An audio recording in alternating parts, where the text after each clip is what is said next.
You're listening to an Airwave Media Podcast. Just a quick reminder for everyone, the Arts Madness tournament will begin in March when listeners will vote for their favorite artists in a series of head-to-head matchups. I'll be using my ad money for the month of February for prizes, so the more you listen, the more I can give away this spring. I feel like who art Ed? Try to slice it. Who art it? Mr. Wood art Ed me. Yeah. Either way, it's ambiguous. It works on so many levels. I know. That's off to a great start. Welcome to Who Arted, where we explore visual arts in an audio medium. I'm your host, Kyle Wood, and today we're going to be looking at Jim Davis and Garfield. Jim Davis was born July 28th, 1945 in Marion, Indiana. He grew up on a cow farm. He actually wanted to grow up to be a farmer like his father, but he had asthma and found he just wasn't suited for the outdoors. TV wasn't as big back then, the internet wasn't a thing, and so he had to pass his time with a paper and pencil. But that was fine by him. He developed his love of drawing. In high school, he joined school newspaper staff, he became the art editor, he published his first cartoon and later reused the same characters when making illustrations for the yearbook. And then he went on to study art at Ball State University. I think one of the things I really love about this story is, he found his passion early in life and he pursued his goals. But then after he found success, he came back to give back to the artist community and the next generation. In 2006, he returned to Ball State as a member of the faculty, and he continues to help the next generation of comic artists, sharing his experience and his insights into art and the business of making art. Now, on the topic of art and the business of making art, after graduating college, he wasn't a legend yet. He had to figure out how to pay the bills, and his career started in advertising. But not too long after that, he shifted over from advertising to comics, which would be his real passion. In 1969, he started assisting with a long-running comic book called Tumbleweeds. It's very successful. It ran for 42 years. The comic strip was basically a satire on the American West. And Davis spent 9 years as one of the assistants on Tumbleweeds. During that time, though, he wasn't content to just execute Tom K. Ryan's vision, Tom K. Ryan being the developer of Tumbleweeds. Davis also wanted to develop his own work, so he created his own comic, Gnorm Gnat. That comic ran from 1973 to 1975, but it never really took off.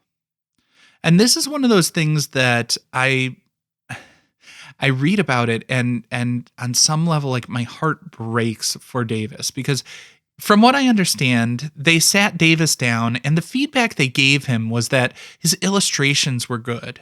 His jokes were great, but the choice of bugs as characters made it unrelatable to audiences. I mean, so basically, they love the execution, they love the writing, they love everything about it except for the entire concept of the comic. There's no little adjustments you can make. You have to throw it all away and start from scratch. To his credit, Davis took that in. He took that criticism, he took some time, and he studied a bit more. Particularly, he looked at Snoopy and Peanuts comics. He felt that animals would make for strong characters, but he knew that, Snoopy was already out there, Dogs was taken, and so he decided to feature a cat in his next comic. So after taking that time to take stock and start from scratch, Jim Davis created a new comic strip called John. I know, I bet you were thinking I was going to say Garfield, but no, it was called John.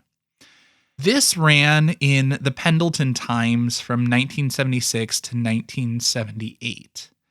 And this seems to have been a bit autobiographical. I mean, John is just like Davis. He's a cartoonist who grew up on a farm. He celebrates his birthday on July 28th. While the comic was focused on the titular cartoonist, It was another figure in the comic strips that really grabbed the audience's attention. I'm talking, of course, about the cat, Garfield. Garfield was not directly named after the president. Garfield was Jim Davis's grandfather's middle name, although the grandfather was named for the president. Davis's grandfather, like the cat, was a bit gruff, but with a soft heart. And audiences responded. As the cat became more central to the comic strip, the cat actually took over the comic strip. I mean, the comic John became Garfield. The title of the comic is not the only thing that's changed over the years, though. The 1978 version of Garfield, he was more like a regular house cat. He sat and he walked on all fours. But the current version of Garfield, from what I've read, is based on Charles Schulz's input, suggesting that he be more anthropomorphic. Now, anthropomorphic is the big word that people like me use to sound intelligent as they talk about cartoon figures. Anthropomorphizing something is giving human characteristics to something that's not human. The Garfield of today, it has big eyes that are very expressive. The face draws us in, but then also he stands on 2 feet. He's got these adorable, sort of almost baby-like proportions with the head that's roughly equal to the size of the body.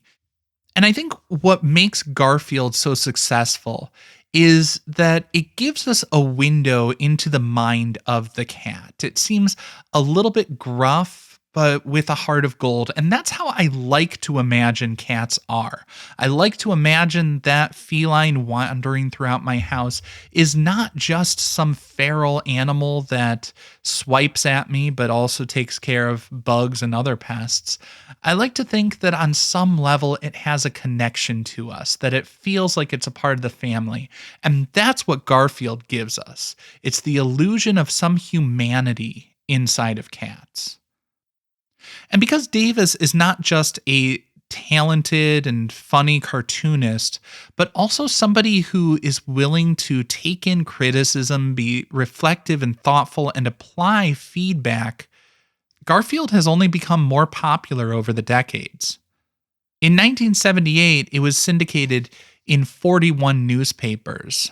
But since then, it's been made into a TV show, books, video games, movies. The comic strip has been syndicated in over 2,500 newspapers, read by 300 million people.